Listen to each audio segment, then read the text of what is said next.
Well, hello, Belieflings. Today's special episode release is a rare glimpse at our expansion episodes offered at beliefful.com. These are strange times indeed, and we know now more than ever there is a hunger for uncovering the mysterious and recounting the mind-bending tales that make this place so strange and wonderful. In light of this, we would like to present Unicorn Episode 3, Imposter Entities, Monstrous Muppets, and Nightmares in the Closet. If you like what you hear and need more Beliefful to binge, head over to our website, beliefful.com, to become an expansion member and get deep in the hole with double the episodes. Access granted. And now, my friends, tuck in the kiddos, lock the doors, and pump up the volume.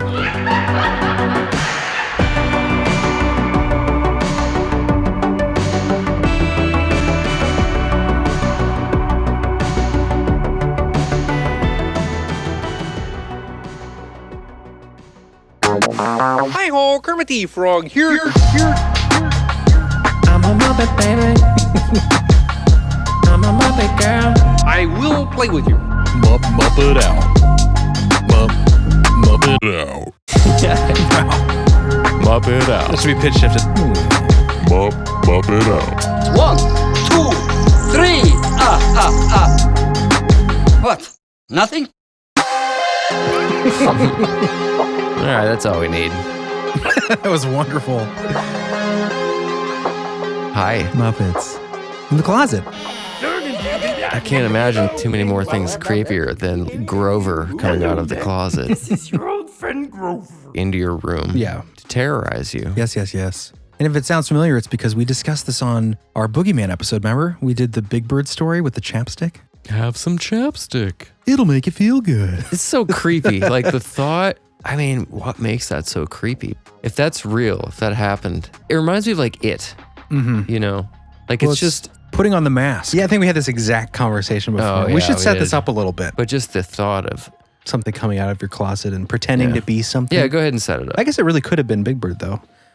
What? Jim Henson lives in your closet.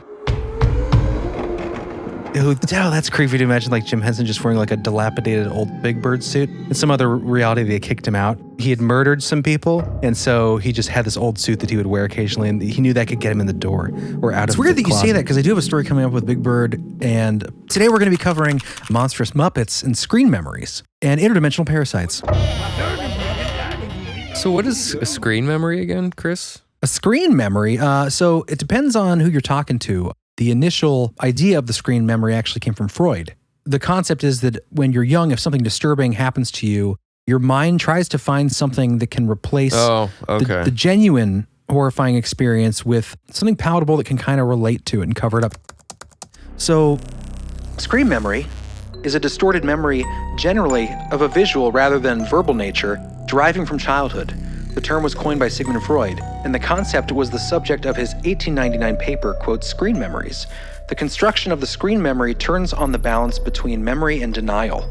The blocking of an unpleasant event, thought, or perception is facilitated if some harmless but associated object can be substituted for the unpleasantness itself. The ego searches for memories that can serve as, quote, screens for the unpleasantness behind which is thereby removed from consciousness. So, kind of what we already said. Do you think you have any screen memories? Well, I think we talk about these stories and they always sound familiar. You can't put your finger on it. Yeah. It's basically like trauma. Right. That your brain can't deal with. So this can happen at any age, right? It's childhood. Is specifically Makes more sense as a child. Right, because your brain's still developing. It's still a controversial idea, and it's been kind of pushed out in a lot of academic circles, the idea of the screen memory for some reason. We're not going to go into that today, but that was Freud's explanation of a screen memory. Of course, the other thing I was going to mention in UFO abduction, right?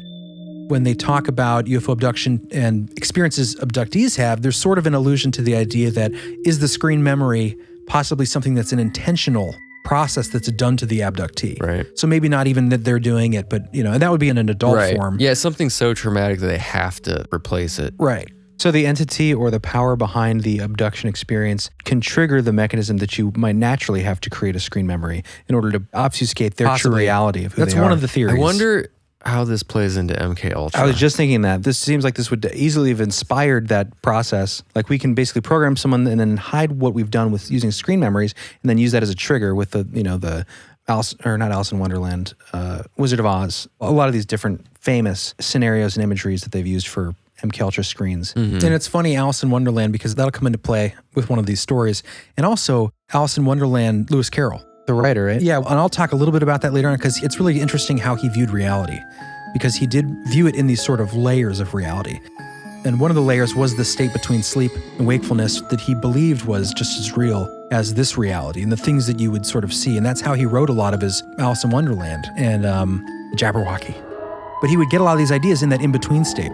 Really fascinating guy. But he used screen memory, the idea of screen memory, to direct some of his creative ideas. We'll see if we have time for that. And the last thing I want to talk about, just to open this up, is when we talk about possible explanations for these encounters we're about to read. Of course, there's always the parasite idea, right? We talk about that a lot. The dark feeder. The interdimensional parasite.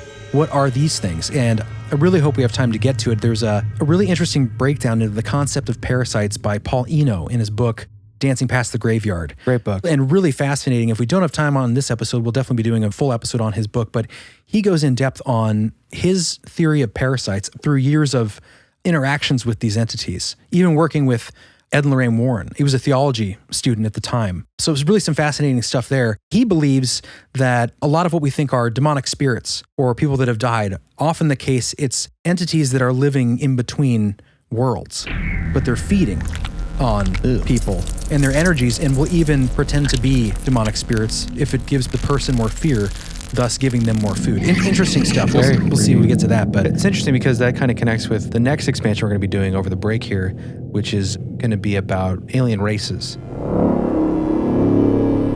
This book of alien races is supposedly coming from the KGB. Yeah, that sounds really interesting. Yeah, translated by this guy Dante. We'll get into it when we get to that episode, but what he's currently doing, because that came out in like the early 2000s, mid 2000s, or maybe 2014. But what he's doing now, looking at his YouTube videos and his YouTube presence, gets really interesting. But there's one video from someone that follows him about Morgellons disease. Some people think it comes from chemtrails. It's nanotech that invades your system. Yeah, it's definitely a disturbing thing. Yeah. It's like fibers growing out of you. Yeah, and some people believe they're sentient. It's horrifying looking, right? do they have actually samples of this? Yeah, okay, so I thought it's allegedly a thing, but there's no, like, you can't keep it or something, like it disappears or... Well, I know I've heard that. It might depend on certain experiences, but there are actual scientists that study samples. But some of the videos you see are pretty crazy, and who knows who these people are, where they're at with their psychology. The one I was watching, though, was a follower of this Dante guy who came out with that Alien Races book, and they get into some really interesting, bizarre kind of ideas that are really out there, but will be really interesting to talk about. But one of the videos, the whole point of me bringing this up was he believes that the nanotech, the Morgellons that are in his skin and around him all the time, causing him constant allergies and pain and anxiety, he believes that they're feeding off of his fear.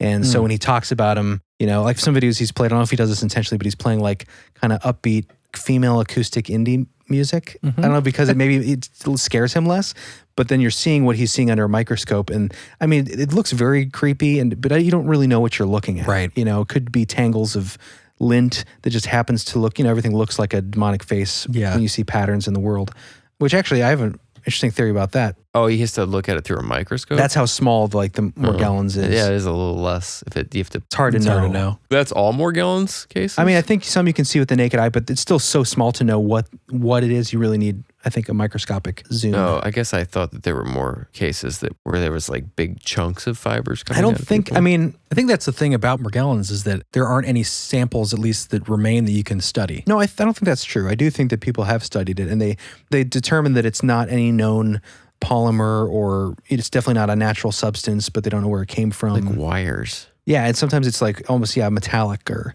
I don't know. I mean, this is a topic for another time, but it's interesting just in that it ties in with the idea of if they are sentient and they are pretty much invisible, they are invisible entities feeding off your fear, just at the micro level. That's just kind of a creepy idea. Did you guys see the Joe Biden thing?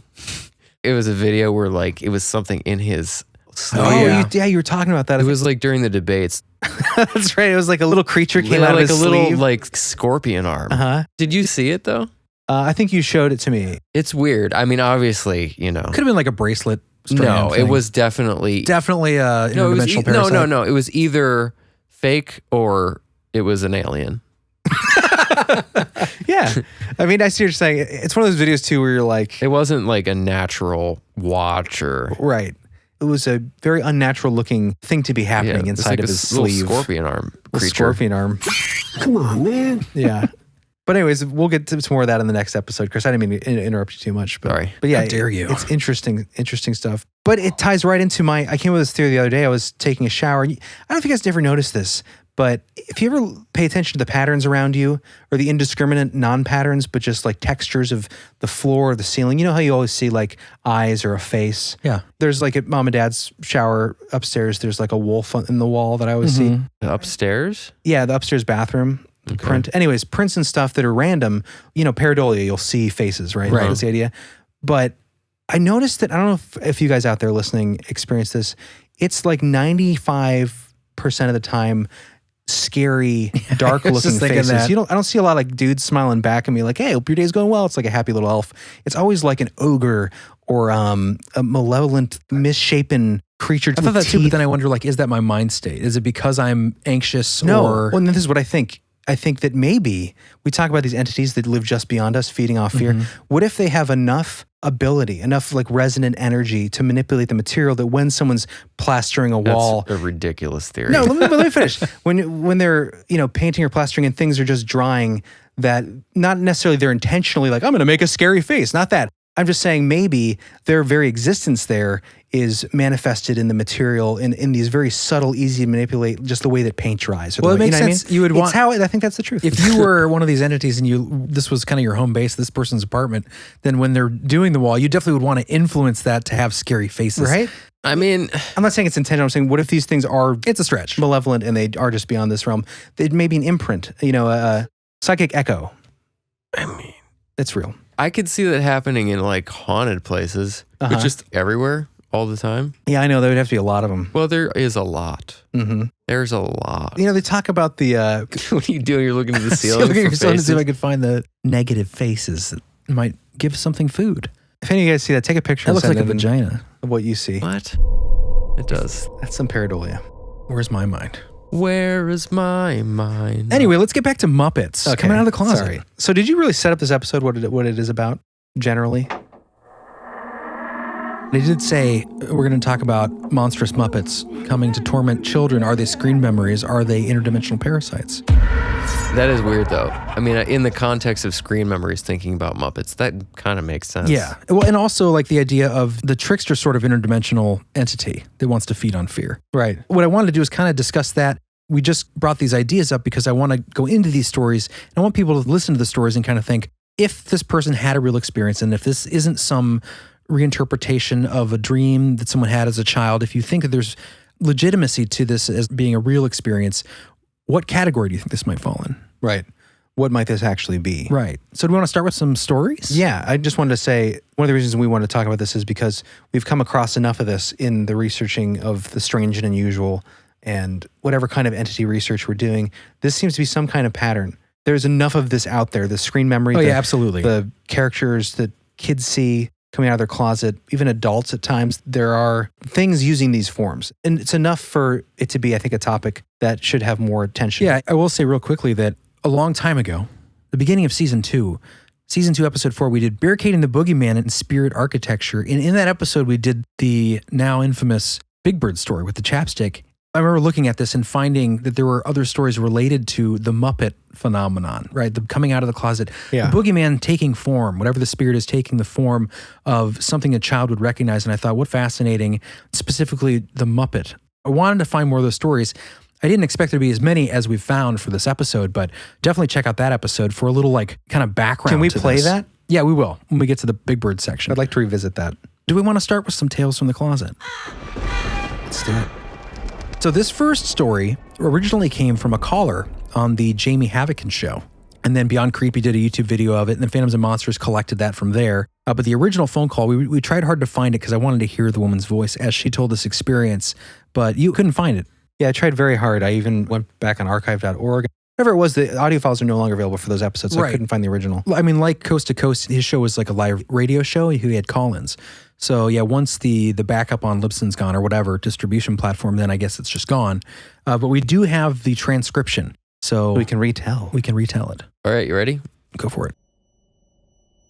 Back in 1972, when I was a 4-year-old little girl, I actually interacted with somebody who was not of this world.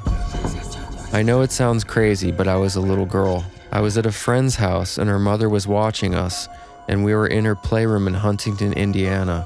She was doing the laundry and chores and periodically checking on us. At the time, I really loved Sesame Street. So this being actually took the form of one of the characters. I believe now, reflecting back on it because we weren't afraid. I remember his eyes. They were really big and insect-like, but the rest of him looked like the character named Fozzie on Sesame Street. He actually played with us and we had a great time, just playing and laughing. My memories are vague, but he somehow knew, even before we could hear my friend's mother coming in the room, and he actually went out the window. He hit his leg on the window because I believe he got startled and was trying to exit quickly, and I saw what he really looked like and it didn't bother me. I was a little girl. I saw the skin texture and everything, and now as an adult, I know that he probably just projected that image to me so that, I'd be comfortable. We were leaning out the window and crying for him to come back and play with us, and trying to show her mother, our playmate, that she assumed was an imaginary playmate. I thought twice about it, but I've always had this memory. All right, so this is the point in the story where the radio host, Jamie Havokin, asks her what the entity looked like when it hit the window and lost its mask.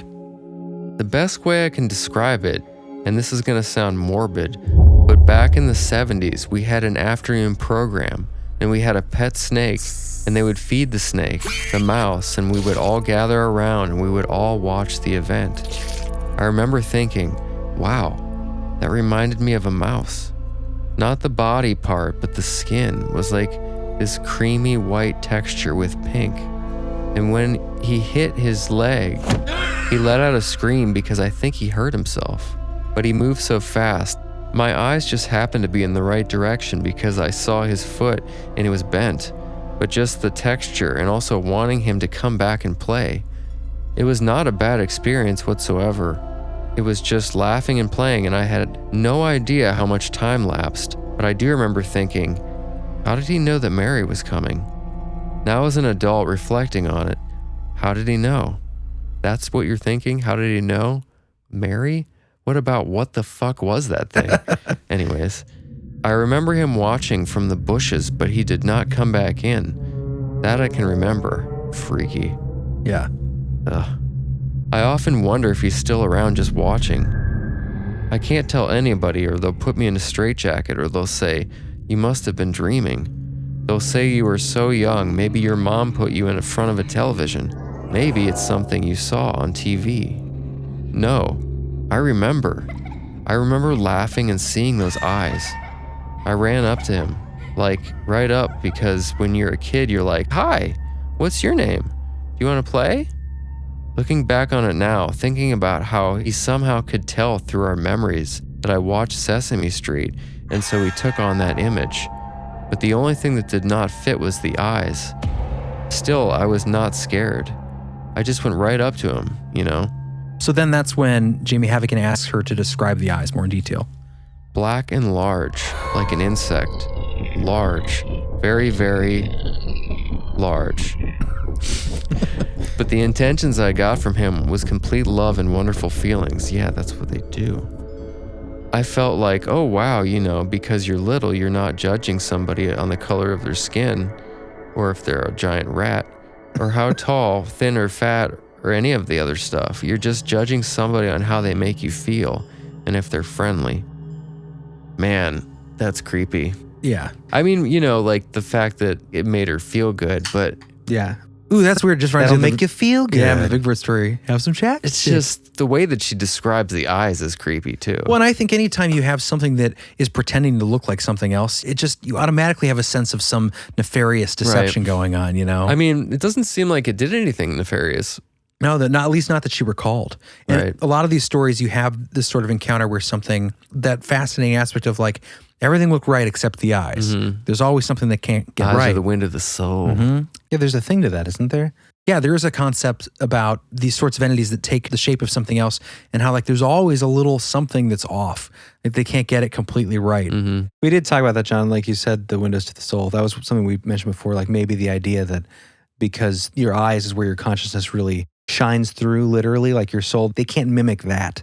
I just think of insect eyes as cold, dead Yeah, robotic. eyes. Yeah. You know, the gray android machines we Right. talk about. Not super loving and warm. Yeah. Literally cold-blooded. But they send out that reassuring, like they can the manipulate thing, your psychology. I mean, it reminds me of, I don't know if you ever saw there was a TV show called V.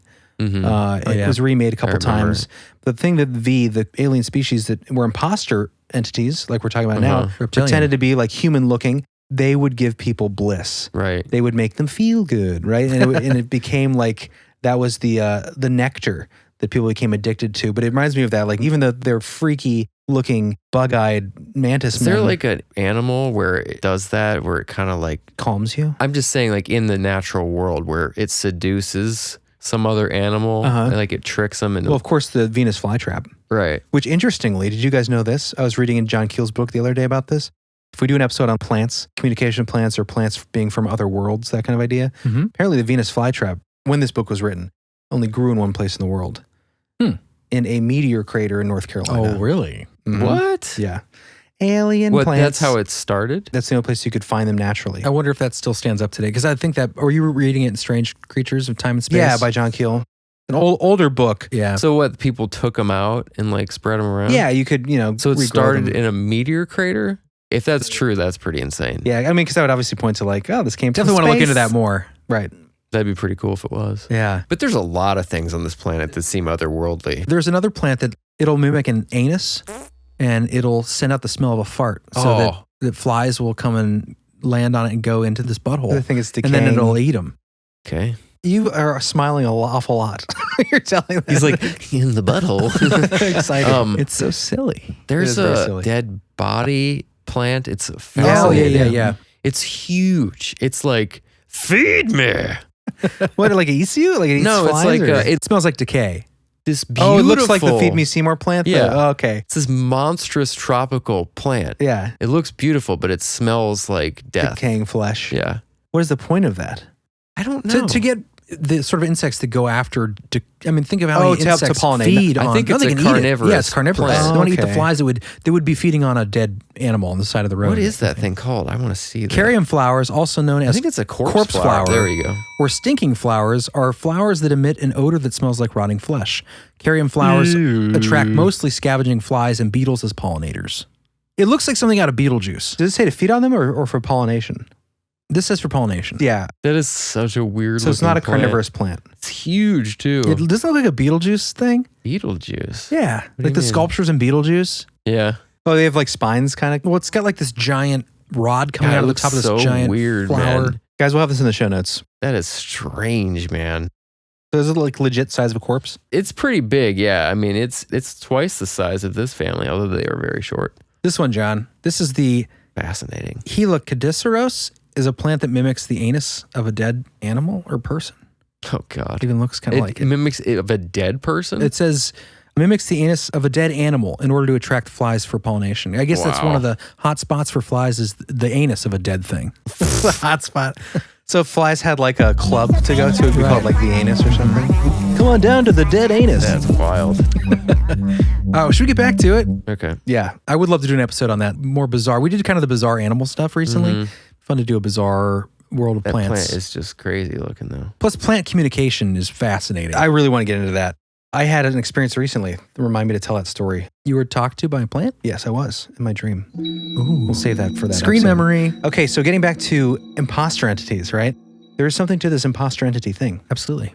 Obviously, this episode does relate to that phenomenon because these are things imitating things that make you feel comfortable. The Muppets, the Alice in Wonderland, the Jiminy Cricket. Jiminy Cricket. Oh, we got a large and in charge Jiminy Cricket coming up. Last thing I want to say about her story, The Caller, Tavikin's show, it's a pretty good example of what I think you could call a screen memory, right? Or at least something doing the imitation dance where it knocks its knee against the window, which I think is kind of a hilarious scene. in my mind. It's like, oh shit, gotta get out of there. And it like knocks his knee against the window. And then in that moment of trying to escape, reveals itself as what it truly is. Right. And her description, again, this was sort of a jumbled story because it was taken from transcription from a phone call. Right. So it's, live. But it sounded like she was describing its skin texture like a dead mouse. But I didn't get really a description of what the whole thing looked like. I don't think it was a dead mouse. I think it's just the way that the mouse was pink skin. Pink skin with like kind of a fur gray, with the little pink coming through. I think that's what she was describing. Not necessarily dead. Anyway, let's go to the next story. Okay, this one might sound familiar. I almost feel like we did this. But if we did, it's been a while. This story is called Visited by the Count.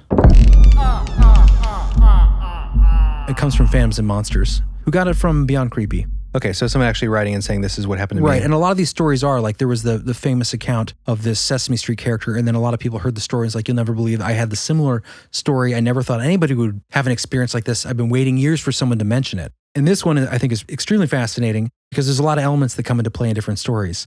And it'll relate, I think, well, because it's twin brothers who have this experience when they're young. And I call it 1, 2, scream. Get it? Yeah, it was really good, Chris. All right, who wants to do this one? You want to do it, Jared? I'll do it. Visited by the Count. I've been waiting 36 years of my life to hear a story close to mine and my twin brothers. Our visit started in 1981 when the Count from Sesame Street came. My brother and I shared a room. We were still in our cribs, but we were old enough to climb out if we wanted. I was woken up one night to my brother crying, barely speaking English. We had our own twin language. I asked him what was wrong. He pointed over to my side of the wall. As I looked, there was the Count, standing, looking at us both. He went on to tell us many things. He was friendly.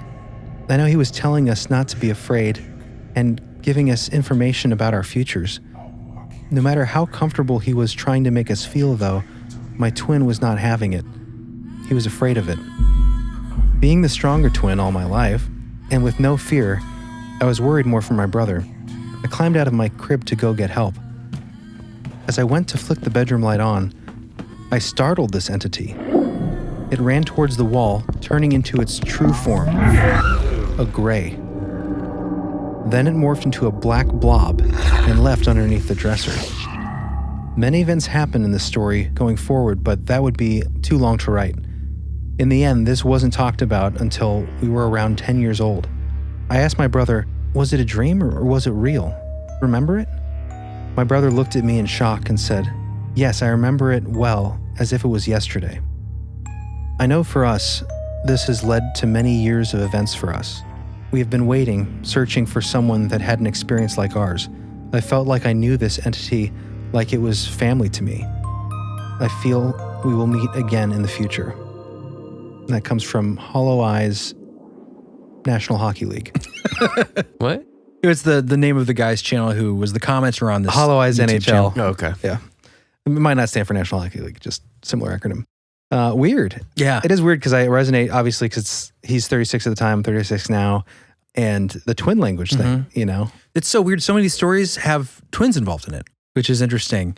And it just reminded me of that story I think we've told before on the show, but the gremlin experience we both had and then recalled later and confirmed with each other. That night we were at Grandma's house and the gremlins came in the window and were dancing and creeping us out.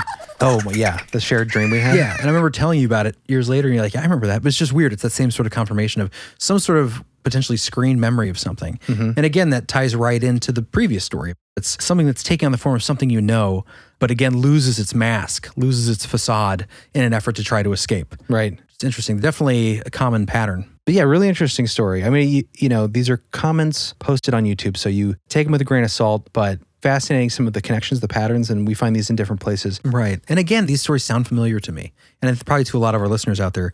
There's some sort of kernel of truth in this, or there's some sort of flash of remembering almost when you hear the story of something that's supposed to be something and it's pretending not to be, or pretending to be. Very creepy. Anyways, let's take a break on that note. Okay, yeah, when we come back, we've a couple more experiences of Counts in the Closet and even the Big Bird story we might replay. That's just the beginning.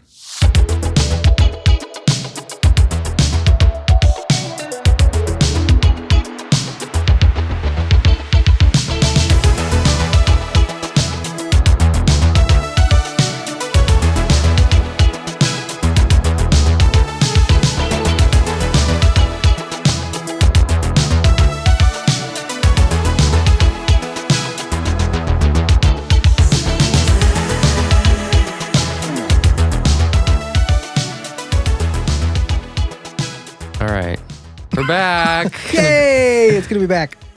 We're going to go out and have some drinks later. You want to join us? Yeah, come on out. We're going to Dano's. No fake Muppets.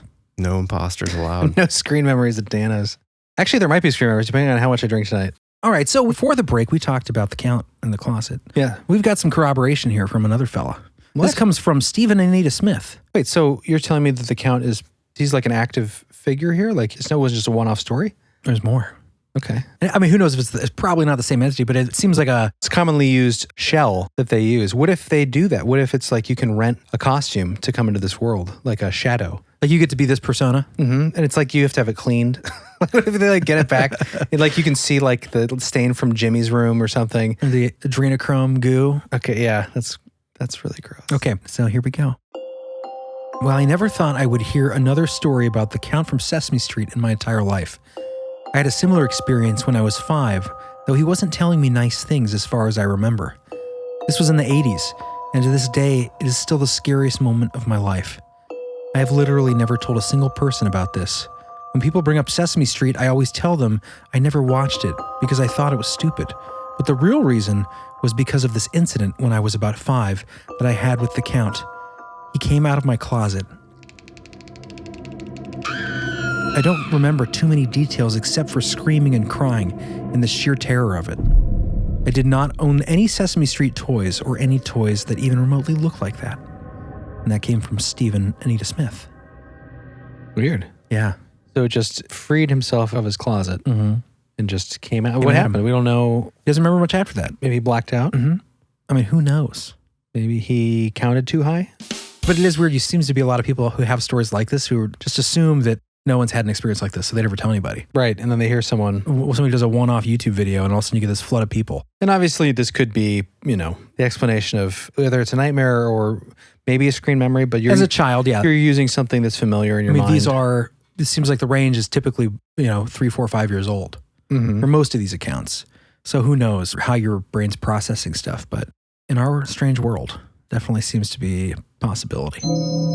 Have some chapstick. Have some chapstick. All right, so I have a Big Bird account, and before we do the Big Bird account, I thought it'd be fun to do a little flashback and hear a clip from the episode we did a year ago. So we're doing a flashback, and then we're doing a Big Bird account after? Another one? Or we could do it the other way. No, it's fine. But there's a new Big Bird. Yeah, that's why I want to do the old one. Oh, that makes total sense. So we're going to hear ourselves back in time? Yeah. I'm nervous. Let's wind it back. Were we bad? Were we bad then? That was pretty good. Were we better than now? Because that would be a bummer. That would be. No, we're way better. Okay, good. Ready? We're going to give ourselves a run for our money. This is weird. We're going back in time. Ready? Go for it. Here we go. Oh, it's even in there already. Super. I was born in 1976 in Dayton, Ohio, and shared a room with my brother for several years. My brother had one side of the room, I had the other. We had a very large walk-in closet, and the door to it was at the foot of my bed. One night, as I was trying to get to sleep, my brother was already asleep. The door opened, and I know this sounds crazy, but out came Big Bird. Hello? I remember being frightened at first, but others came out too. And they were very friendly and led me into the closet with them. That's not scary at all. Right? All I remember at this point is that Big Bird gave me a flavored chapstick. What? Most likely to ease my fear because I love chapstick. Okay, I'm scared. And they brought me back to my bed. I went to sleep very happy over the whole experience and was not afraid anymore. What happened in the closet? I put the chapstick under my pillow after taking a tiny nibble, leaving my teeth marks just to see if it was still there in the morning. The next morning I checked, and lo and behold, the chapstick was there, just like I remembered. And at that moment I knew for a fact it was not a dream. If it were not for that chapstick, the experience probably would have not stayed with me all these years. I tried to tell my brother, but he laughed, as anyone would. It sounds totally crazy. Wow. The, That was hilarious. that was one of my favorite ones that we did. Yeah. Yeah. Back in the day. And that's a great episode, too. Have some chapstick. It'll make you feel good. Hi. I'd love to do a reenactment where we just paint you yellow and put feathers on you. That'd be great. Give you a pot belly. You just follow a child around. I think it'd be hilarious. A reenactment? Just like you as that character. Just like walking around. Like extend your nose like a little beak. Anyways, but this was someone's real traumatic I experience. forgot. Jeremy. That's true. I'm sorry. You got to lighten the mood a little with these stories. I forgot that he had bit his chapstick to see if it was real the next day. Right. That was kind of interesting. Very creepy. Very clever for a kid. How old was he? I just deleted the text. Let's see. 3 to 4 years old. Again, That's so you young. know, it's so young. How do you know? I mean, how do we know? Well, it kind of goes to that idea of like, you're that young.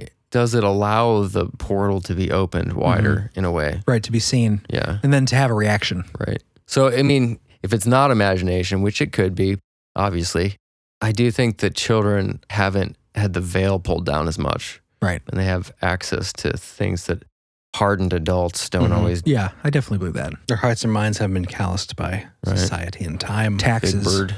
And Sesame Street. Speaking of Big Bird, he comes back. Should I read this one? Sure. So someone had a reaction to this story. And again, a lot of these come from viewers of a YouTube channel called Beyond Creepy. And in seeing these accounts, had their own story to share and then shared them there. And then Don Strickler, Fans of Monsters. yeah, collected them and sort of made blogs out of them. So we'll have links to both of those in the show notes. But John, go ahead and let's hear what happens to a person who had a similar account with the big yellow bird. I'm Big Bird. This really scares me because I had an experience just like this when I was around 3 or 4 years old. I was at my great-grandma's nursing home, and I still remember certain details of the home, like white doors and metallic gold trim. I was in the hall, and there was a door that was clear that led to a big field. I think it was for the people to take their dog out, and that's where I saw Big Bird. His eyes were normal, but I remember feeling calm and invited, and it had its arms stretched out like it was ready for a hug. I started toward the door, but that's when my mom realized I wasn't in the room and saw me running towards the door and came and grabbed me in a hurry. Stop, what are you doing? I remember pointing at the door and yelling about it, Mommy, look, it's Big Bird. He wants a hug. but I'm pretty sure she couldn't see it because she barely remembered when I brought it up. She thinks it was the spirit of a molester who had died there, but I have no clue what it was. I don't care who believes me. I know what I saw. I know it was real, and I know it wasn't friendly. Creepy. Not quite as creepy as the other one, but still creepy. But yeah, so it was momentary. Where it's like, come outside. Like, who knows what dangers were out there, you know? So it was outside. Okay. Weird. Yeah. And that outside factor. Did it say how old? 3 or 4? Mm-hmm. Man, what is it I'm a about teen. that age? I mean, you think about it, that's the age where you can, probably the easiest to convince a child. Like they're mobile for the first time. Right. And they can walk They're around just it. starting to process the real world on Right. their own. But they're not able to distinguish between someone with bad intentions necessarily, or at least as easily. Yeah, they can definitely be fooled easier, I think. But able to move on their own. You know, so but once they get a little older, there's a little more. Yeah, like 7 or instruction. 8, I would feel like it'd be a little harder to. They know about strangers and Bad man. bad man. Yeah, but I thought an interesting account. Actually, Jimmy, you had a story that relates to this, right? The dream. Yeah, I told that a few times. No. What? The Big Bird dream. Oh, not me personally. Yeah. Oh, I thought I had a like No, I not had when a you tried dream. to capture that child. Oh no, Not that time. Jeremy just last night he came across another Big Bird account that I thought was really, if you want creepy, it was pretty interesting. No, anyway. I could. I was actually going to save this for when we come back doing an episode on imposter entities and dream demons. I think it'd be interesting. You can always to bring do. it back. Yeah, why don't we just bring it back? Okay, all right. If it's that good. Is it good? It definitely ties in. I mean, it's a dream, but beyond that, it's definitely creepy. Well, the thing about scream memories, this seems to be a phenomenon in dreams as well as awake time. Right. Actually, it had that a lot in the Freddy Krueger movies, where he would often shapeshift out of a familiar friend or something at first you were familiar with, and then the claws would come out. Exactly. What was that? Oh, Candyman. That movie creeped me out when I was younger. Yeah. It's a pretty creepy movie. They redid it, or they are redoing it. Candyman. Is that how it went? Was it like the Let's say it again, John. Candy Friend? Just goes and brings you candy. Yeah, that was I feel like I watched it more recently and it didn't hold up as well as I thought. Yeah. But I remember it being get one of my that. favorite, because it was such a unique story. Yeah. And there were some really disturbing parts, I thought. But maybe not now. And that guy's such a great actor. Yeah, he did a good job. Round of applause. Okay, I'm ready. Let's do it, Jer. Okay, so I found this on an internet page, and Internet page. How futuristic. I think it was probably also pulled from a response. I'm guessing the YouTube video, but this is a response someone had to the Big Bird story. They said, did they leave their name? Might have been anonymous. Interesting, the person says. I remember having quite a few nightmares of Big Bird as a toddler. I'd be out on a public lake and he'd be beating the shit out of this terrified kid that was at least 11 or 13. He was running away from him. Next thing I knew, I'd feel like I was being sucked into something and absolutely terrified. And then coming to realize Big Bird was eating me. Had another recurring nightmare of this giant 2D cartoonish circular pink bird. It had a voice like an old hag. Would spin me around and tickle my armpits and chest area. That's not fun. Shit was absolutely terrifying. Armpit tickling is very vulnerable. Oh place. my gosh, yeah, that it's kind of like tickle rape. Yeah. You know, because it's very like torture. Yeah, can you In a imagine dream, I would think that would be kind of torture, just because it's such a vulnerable, like, off-putting place. Oh yeah, dude. And you can't do anything Big about it. cartoon pink bird tickling. It's so bizarre. Tickling itself is weird. You think about like, I think in this room we're all kind of ticklish, different spots, you know, feet, armpits. What a weird thing to say. I think in this room we're all kind of ticklish in different spots. I don't know where you guys are ticklish. I'm not ticklish. Oh, whatever. It's psychological. Sometimes I'm not. Get over here. Let's try it. It's getting really weird. You're not ticklish. I mean, I can control it, I think. No. I haven't been tickled in so long. You're telling me if I held or someone else holds your leg and you're held down and someone just tickles the bottom of your foot, it won't bother you. Well, it depends. Well, I mean, are you like... You can sometimes... I mean, if you take a psychologically- feather and like do it, I'll probably be like, ooh. We should do that for a show. For live stream. Yeah. Like sure people would love that. Tickling my foot. Yeah. June 18th, 8 p.m. John's getting his foot tickled. But no, it's just such a weird response to that sensation. Like a laugh. It's like a pain. It's the only time you can laugh. be angry and laughing, I think, is when you're being tickled. Because sometimes it really pisses people off. Oh, mom. Or girls She would sometimes. like decapitate someone. Oh, she... Punched dad in the face. She hates it with a passion. Well, it's like you're She out of has control. no control. It over is. I mean, it is pretty mean thing to do if you really don't want to be tickled. I think it's frustrating for anyone who doesn't want it to be happening. It doesn't feel good. It's not like chapstick. It's supposed to feel good though. I mean, like babies, you tickle. They're probably tortured.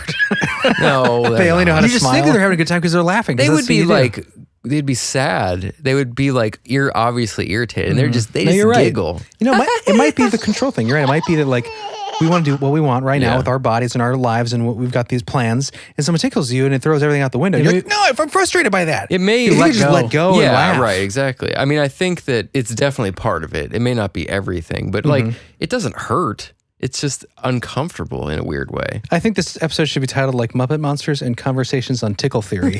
Tickle theory. I like Tickle it. theory. I like it. Tickle theory. Loss of control. All right. Let's do Donald Demon Duck. Let's do some Donald Demon Duck. Grandpa would like this one. Remember he always did that. The voice. The Donald Duck impression. Yeah. Pretty good at it. I've tried that so many times and I can't do it. Okay, that's just gross. Here we go. I remember when I was about 4 years old in 1978, having an encounter very similar to this, a seemingly alive cartoon character. I've never talked about it for fear of being ridiculed. My mom put me in my bedroom to have an afternoon nap, and I can fully remember playing with what looked like Donald Duck. I know you're probably laughing now, thinking how dumb, but I swear it really happened. I remember 1 minute I was happily playing, and then the next minute being absolutely terrified. It seemed to turn on me and start screaming and shouting, and I remember banging on my bedroom door, screaming for my mom to let me out because I couldn't reach the door handle. My mom had moved it so that it was near the top of the door and unreachable. I can honestly still remember how terrified I was because this was one of my earliest memories. I never told anyone because who would believe that something looking like Donald Duck would be scaring me in my room? I would sound like a lunatic if I talked about it, but I swear this happened and nobody has to believe me. I just wonder if anyone else out there is encountering anything like this and has been too scared to talk about it, and maybe after hearing that it's happened to other people, they might come forward and talk about it. That's from Canella. Yes, people, if you've had these stories, come forward. Share them with us. I know my truth. Excuse me? I know my truth. Did you say I know my truth? We should make like a big post with all these stories. Like a Muppet support group? consolidated. Yeah, I was thinking like collect this information. I know it kind of has been different places, but oh, you have the horsey head story. I did bring that in. Before we do that, there's one last Muppet story that is really short but sweet. What's it called? The Silent Musicians. I had Muppets as a kid. I was 5 or 6 years old. They all had musical instruments. I was laying down and I looked up and they all looked at me and started playing their instruments. No noise, just movement. I ran out of the bedroom so fast, crying and scared. So to see this about haunted toys, holy shit, I have the chills. This was 1985 in the suburbs of Chicago. That's pretty creepy. Yeah, that comes from B-Cop.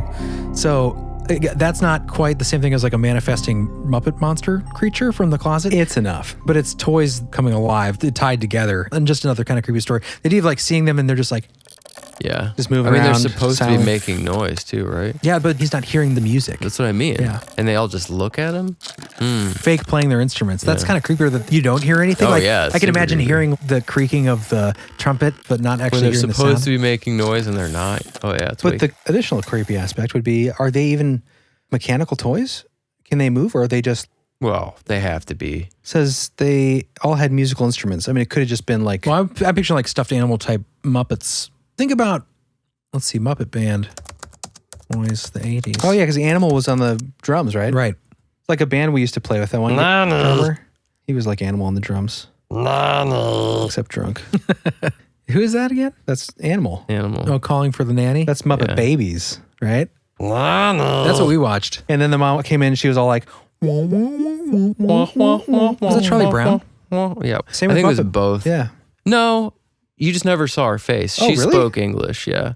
You just never she didn't saw speak her. wah wah? I mean, yeah, she didn't speak Wawa. But you always saw her from the waist below. That's funny. So that wraps up the Muppet stories. For now. For now. And if any of you guys have any of these stories, if it happened to you, it'd be rare, but it'd be neat. Now I have two more stories. Read him, Chris.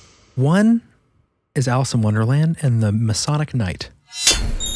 And one is Horsey Head. You should have titled it Horsey Head and Missing Head, Well, yeah, that's, yeah. because that's additional creeps right there. Well, do you want to read one? Yeah, I can read that one. I'm familiar with it. Go for it. Set up for us, Jared. So this one comes from actually Clyde Lewis. If you've never listened to his show, you should. Ground Zero. It's a great show. He's live on the radio, but he's got a podcast. But he had Rosemary Ellen Guiley on his show in 2018, and we've covered her. She wrote that Ouija Boards Gone Wild book. She has a gin book I want to do. Yeah, great author. Unfortunately passed away in 2019, but excellent stuff. But when she was on there, apparently she had her own experience with children. And, you know, we did that episode, The Creepy Things Kids Say, and I wish we had this for that episode because Yeah. it would fit perfectly. But let's hear what her two twin boys experienced in their bedroom and the things that they told their mother that they were seeing. Again, twin boys. Yeah, weird. And she begins. I got one that fits perfectly with what you said, Clyde, but this happened about 30 years ago. My twins were 1 year old. We put them to bed, and they woke up in the middle of the night screaming. They were saying, a headless man, or a man with no head, and a horsey head came out of their closet. And their closet door happened to be open. We calmed them down, put them to bed, closed the closet door, and didn't think anything of it. A few nights later, the same thing happened again. They were in hysterics, screaming and crying, saying the same thing. A headless man and a horsey man came out of the closet. We figured maybe they were opening the closet. They were 1 year old, so they could get out of the crib. So we put one of those cribs up against the closet, and we put them back to bed. That night, we heard a big crash, Scary. and the kids were screaming in hysterics. We walked down the hallway. Their door was hanging on an eye hook and one of the hinges at an angle. Inside the room, the one crib we had put up against the closet door was all the way across the room. The closet door was open and the kids were incoherent. They were screaming and crying so hard. They were saying a man with no head and a horsey head came out of the closet. After that third incident, where the door was actually pulled off its hinges, and I know 1 year old twins cannot do that, Teamwork, though. that was the last night they stayed in that room. That's terrifying. Yeah. Like It's creepy. they're telling her man with no head and a man with a horsey head is coming out of the closet. And then like the third They time. finally block the door. They block the door with the crib and then there's a big bang and she runs up and then the crib is across the room and the door's busted open. That's nuts. Yeah. If it's So real. I mean, I do trust this I mean, her books are pretty great. And well researched. Yeah, she seems like a very credible researcher. And it was her personal experience. Definitely fascinating. Yeah, I mean, Who knows do what that you could do be? after that? Move him out of that room. That's what she did. I mean, I would move out of that house. Yeah, I mean, How do you explain that? Especially if the door was really off the hinges. right. And you think it can't go to another room? It's in the house. Although, Joan, we did talk about the that idea. Yeah, it's not like you can go out of the closet, right? But when we did the Boogeyman episode, the other part of the episode was spirit architecture. And we did talk about how spirit architecture or architecture in general would be designed to keep spirits in or out of places. in history, you mean? And potentially trapped. And so that is an idea, is that the threshold can maybe hold something, but it can't really go too far from that hold. Well, I think that idea is really fascinating either way, but just the idea that, like, what is it about doorways and thresholds that these things always come through? Closets are such a big thing. And so are doorways, shadow people always in doorways. My experience with shadow person in doorways. So that, you're right, that architecture aspect to it. Is there an interdimensionality to structures? There's like rules we don't Think understand. about when you're looking at a river or a creek and you're seeing like a water create a little funnel in a spot because there's a couple rocks there, creates a boundary. John's imagining it right now. You'll pool there and you'll see like a vortex, right? That vortex is created because energy is passing at that point and there's some sort of obstacle that it has to get by or Right. route around. So you can imagine that maybe with energy, psychic Yeah. energy, life energy, whatever you want to call it, the whole idea of feng shui. Maybe things can get trapped there energetically. And the idea that why a closet? Why a kid's closet? Well, if we do think that there are entities potentially that are feeding in other realms just beyond ours on fear, all it might take for that area to be baited would be for a child to be laying there night after night staring at the dark unknown, wondering what's in the closet. Is there something behind the door? Maybe not.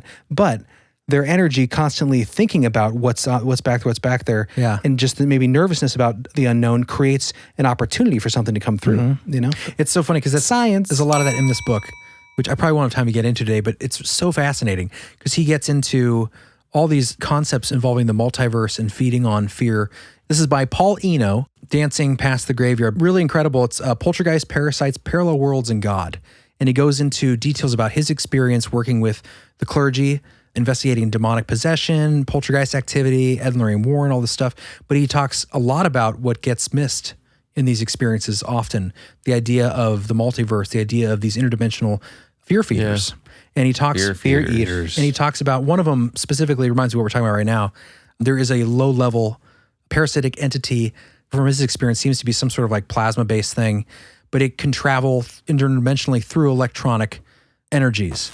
So that transfer of like coming into this realm and through, you know, an electric charge or whatever, lights flickering, manifesting, drawing energy, that sort of thing, but then easily leaving. It's really interesting. And he talks about how much misidentification there is in all this stuff. And to talk about the closet thing and the fear involved in that and how it can use that as an opportunity. He talks about these things using... Really? That was my theory. I just made it up. Well, I know. Well, Well, I don't like that he also cribbing. has that theory. But what I was just going to say specifically, he talks about how when somebody thinks there's a demon in their house or a poltergeist of a... Like a real rough spirit. Right. It might not be that's there. It might be something that knows that's what your fear is and then will gladly take that. It's some sort of interdimensional Wookiee. Wookiee. I don't know. An interdimensional Trickster? Yeah, exactly. Exactly. And they know that's... Well, what's the difference at that point? Well, that's what I mean. Semantics. When he talks about that, he even has an example of the Exorcist prayer.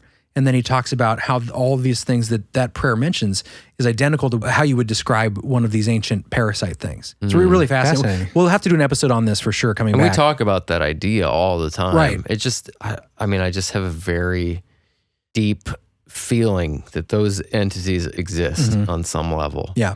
And there are just parasites of all forms beyond what we can see. And they, for some reason, get energy from stealing people's life force through fear, terror. And that's the other interesting thing he talks about. We think about this as what we experience all the time as humans, right, on Earth. But he said, we're not their only food. That there are things in other worlds that are fed on by these things, which is just a fascinating, it opens up a whole other... boogeyman. Interdimensional boogeyman. Why don't we do that for an episode this season? We will. I think that's a really interesting idea. There's so much... Every time I look at this and I want to use it on an episode like this, I just get sucked into the whole outline of this book and everything he talks about in his actual experiences investigating this stuff. And then you have little nightmares in your tum-tum. Little tummy nightmares. That's where your fear sits. It's like your fear throne. The doctor looks inside Teddy's courage sack. Oh, look. Teddy is riddled with fear. He is afraid. Look at what fear does to your courage sack. So that's what I was going to ask you. So, like, does he have personal experiences with this stuff? A lot. Really? He was studying theology. Really? Well, I'll read the quick paragraph on the back here. Okay. Journey with the famous theology and paranormal researcher as he examines cases he has hesitated to write about due to their mind-wrenching implications of humanity's place in the universe. Learn about the multiverse, ghosts from elsewhen, and a new definition of, quote, neighbors. Examine battles with demons that turned out to be far more than demons. Unexpected encounters with people trapped in parallel worlds. I've read a really interesting one like that. And run-ins with bizarre paranormal creatures that don't even have names yet. Then come with him. This is written kind of weirdly. Come with him into pioneering concepts about reality. What it all might mean for our new place in the universe or multiverse, our understanding of what and who we really are, our grasp of who or what God might be, and our ultimate fate. You'll never look at your existence the same way again. Really interesting. Not high on the food chain. We are not? No. Really interesting. I'm surprised you haven't done an episode on this yet. I've had the book for a few months, but fascinating and really compelling. It is. Why? Well, what are you holding on to it for? We had a list of subjects to get through this season. What? It can always be rearranged. That bird voice. All right, we're going to take a quick break. When we come back, we're going to do an experience with a grasshopper comes a-knocking. We'll be back in a moment.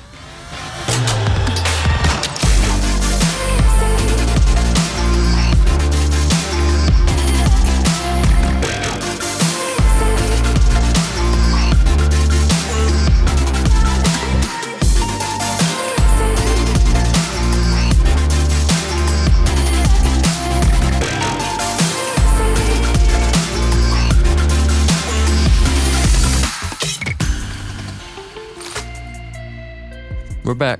All right, so let's wrap this up with one of my favorite stories. And this kind of ties back into the E.T. screen memory sort of concept. E.T. phone home. What's that from? I think it's Close Encounters. I thought it was Men in Black. I think it was Goonies. Goonies, that was it. Someone's going to be writing in. Guys, come on. You can't be that dumb. All right, so let's wrap this episode up with one of my favorites, The Grasshopper Comes a-Knocking, as I like to call it. All right, so this happened in Amsterdam, New York, June 9th, 1980. It was a hot summer afternoon. I was living with my mom in a house trailer right off the main route and the first trailer in the park. The front door and the back door were almost across from one another, and I had both main wood doors open and screen doors shut. There's a small deck off the back door and the front door. It was a trailer. I was alone. My mom had gone out for some errands. I was making coffee at the counter. This counter jutted out into the kitchen, leaving the front door easily in my sight to the right and the back door just slightly past my peripheral vision on the left. No TV, no music, no neighbors. Out of the corner of my left eye, I saw movement at the back door. I looked and saw a 6-foot grasshopperish being with a tuxedo with tails, a top hat, and a black cane with a carved bone-like top. Ugh. He knocked on the back screen door. I looked back at my coffee cup in disbelief. Then I looked again, and it was still there. Cocked his head. What the fuck? I looked away again in fear. Looked one final time, saw it was still there, and that's the last I remember. And I passed out in total fear. Really. The whole event took only moments. I moved to LA in January of 1981. I had no memory of this event. I didn't tell my mom anything when she came home that day. I don't remember anything more from that day. It wasn't until I was in college that I remembered it. It came back as clear as it was that day, not over time, but all at once. I began telling the story to my closest friends, but there was always part of me that questioned whether it happened or not. I'm an artist. Maybe I made it up. But the detail was too clear, and then I rented the video, Communion. I'm sure you know the premise of that movie as well as its location. When I saw the alien wearing the tux, top hat, and cane, I damn near fell out of my chair. It was like being hit with a brick. What are the odds of that? There's no way we both dreamed up the same being with those odd details. This is not your standard gray. I think it's important to note that the movie came out after my encounter. This was proof to me that I really saw it that day. I even made a painting of it that's a virtual photograph of the event. I would really like to know what happened that afternoon after my third and final glance. My rebooted memory stops at that third glance, but I got a feeling that was not the end of the story. Please let me know if you have heard of anything like this, and thank you for all you do to inform and facilitate. Sincerely, Donna. And that's writing to MUFON. That's a seriously creepy story. I didn't even think to look at the MUFON database for stories. Was there a picture of that in Communion? I was trying to find that. No, and I kind of skimmed through the movie last night, try to find the scene. Oh my gosh, that's disturbing. What? Look at this, John. This is from Communion. It's like taking off part of his mask and then... Oh, I gotta take a... Did you find it? No, this is not the top hat scene. This is a picture of this gray. Oh, that's disturbing looking. You dropping a text? He's like kind of peach colored, like the typical Communion look of this peach alien Typical gray. Communion look. from the movie. And okay. But the bottom head of his like mask or whatever he pulls off, and underneath is just like this monstrous, almost like duck mouth with red inside, like opening up. Ooh, this will be in the show notes, guys. Well, That's disturbing. Definitely ties into this I haven't episode. seen this movie in forever, so I know, like, do you remember what it's about? Why is it called Communion? It's Whitley Strieber's book. Oh, based on God. that. Yeah. It's his experience. That's terrifying. I wonder if I experienced that with I know, my- it's your probe my ear partner. implant. You guys both had ear implants. Why is it called Communion, though? Do they commune together? Yeah, I mean, that's kind of the idea. Whitley Strieber is a pretty intellectual guy, and so his comparisons are really well done, but the communion aspect, communion with the being, and it's very... The movie didn't get great reviews, even though it's got Christopher Walken. But it's because the film is done in a way that sort of brings about that sense of confusion about the abduction experience. So a lot of people didn't quite get it. Definitely worth the watch. Definitely an interesting movie. And it's, based on Whitley's own experience.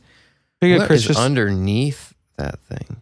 So even the alien is not the alien. Right. Like he's masked and underneath. And that's the Jacques Vallée idea, right? I mean, it's like a grotesque Like version a of the... slug? That goes back to Worm Nights, man. I don't know if it goes quite that far. Worm That entities. is weird. I wonder what's under... What? Yeah, that's very... They're the reptilian Yeah, looks like a serpent possibility. entities. Well, a lot of people believe that the alien greys are tools or androids of the Zeta Reticuli, or they're supposed to be Zeta Reticuli. Yeah, but they're according like to androids. Dante, the guy we're going to be covering in the next episode, this stuff's pretty interesting. And he says that the greys are not actually Zeta Reticuli. It's a whole different species. Yeah, I'm interested to If hear about any that. of this is true. Yeah, definitely fascinating stuff. There will be some other stories. Maybe I'll keep them for a future episode. The Alice in Wonderland and... That is a super creepy story, though. Yeah. I want to see what the top hat thing looks like. I know has anyone done, so that guy said he did a painting of it, right? Did you ever find that? It wasn't linked in the MUFON article. So that's what I was going to say. This account, Phantoms and Monsters, had it collected, but in Phantoms and Monsters, he couldn't find the author's name. But I found the author's name in the original MUFON document. Oh, you did? Yeah. Good job, Chris. Donna. But again, there's still no painting attached. There was supposed to be an image attached. It's gone for whatever reason, or removed, redacted. Do you have a link to that original MUFON? Yeah. Okay. Yeah, because I'd like to see, I might be able to find Yeah, it. MUFON would be a whole other book of worms, Oh, that's can of creepy, worms dude. to open. Look at this way this alien moves in the background. Ooh, it's just so like smooth. Yeah, it's and- so fluid. Yeah. Why is Christopher Walken naked? Anyways, I couldn't find that scene. I looked at it last night, but I didn't watch it all the way through. I just kind of skimmed through. I did see a scene where he's on a subway with a bunch of people that he's kind of hallucinating, and they all of a sudden all have grasshopper heads. But I didn't see the top hat moment. That's creepy, though. Yeah. Creepy visual, though. And the creepiest thing is like, why is he at your door? Yeah. And what happens if you open the door? Well, there's a story we're not going to get into, but it reminds me of this. It's a woman who actually wrote the only book I could find on screen memory. It's her own personal experiences with alien abduction, but she talks about these giant spiders, right, Jer? Like your experience? Uh-huh. She talks about in her experience these things in her dream trying to get her to come outside. It's like this constant motif of come outside, Oh, come yeah. outside. And she, for whatever reason, did not want to come outside. Well, that'll work with the imposter entity. Yeah, maybe we'll do that story there. That works with my story, my dream. Yeah. And grandma, who wasn't grandma. Mm-hmm. Yeah. I hope you guys like this unicorn number 3. Oh, yeah. Our third unicorn episode. All right, guys. Well, we are past our bedtime here. I am Muppet it out. We got to go to the bar. We got to celebrate. What are we celebrating? 640,000 listens. Is that where we're at? We're around there. We should do like a million to listen live stream or something. Yeah, we will. That'd be cool. That's like 2 million hours of like listening time. Who knows, huh? Who knows, man? Over 1 million, though. Hours. Yeah, that is definitely 1 million true. hours. Probably 1.5 million hours of weird, strange holiness. Bizarre. Well, We're out there we're out there. living in people's minds. We hope you guys like this journey into the closet. Thank you guys for joining us. We really appreciate you supporting the show, and we hope that you like this episode, and we hope that we keep making good episodes for you because we love you. We hope that we keep making good episodes. We hope. It is a You guarantee. hope. Why we got to hope for that? We just will. You always like the weird stuff that we do, right? Right? Where else you gonna If go? you have had any of your own weird experiences that you want to share with us, Maybe something got knocked loose in the old noggin today. Oh yeah, maybe we dropped a screen for you, huh? We have a new feature on our website. You can go and fill out a listener experience form. Right, Chair? That's absolutely correct. And you'll get right into the archive, which is about to be released on our website over the break. Yeah, it's really easy. Just go to gleeful.com/share-your-paranormal-experience. What? Is there a button? Please tell me there's a button. Yeah, I'm actually going to put next to the contact form a button that says share your experience. It'll go to that page. Okay. All right, we got to go. All right, guys. Thank you so much for being here. This is a great topic. We love doing this one. If you're interested in hearing more, let us know. And have a great week. We got one more expansion for you guys, and then we'll be heading back into main episodes, but we're going to have some good main episodes. And we got the live stream coming up. That's true. June 18th. June 18th. Be there or be square. Lock your closet. All right, guys. Lock that closet. Don't let those things out. We'll talk to you later.